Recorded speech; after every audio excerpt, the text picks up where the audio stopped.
The accused for the murder dolus eventualis of the deceased, that is Riva Steenkamp, is 6 years imprisonment. And so ends a case that's gripped South Africans and millions around the world for more than 3 years.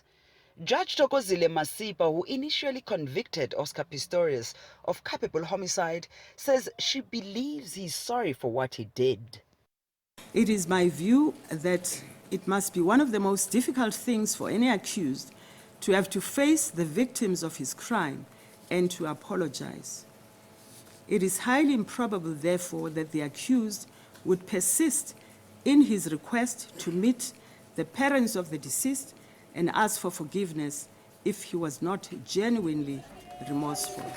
Although both the prosecution and defense have the option to appeal, the athlete's lawyers have indicated that they will not. It's a long process. It's been a very drawn-out process. So to a certain extent, there is a relief that this is now the final chapter and the last day that we will be coming to court.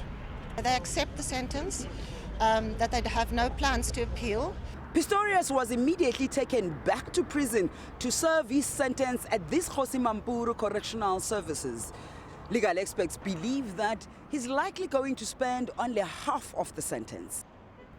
He would have to serve at least 3 years of the 6-year term of imprisonment, at least 50% of that, and then he could bring an application to be released on parole. That application will then be considered by a parole board and various considerations taken into account, the interests of the deceased family, as well as how he behaved whilst he was in prison.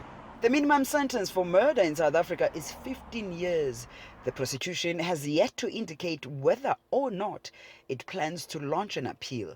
Yolisa Njamela, CCTV, Pretoria, South Africa.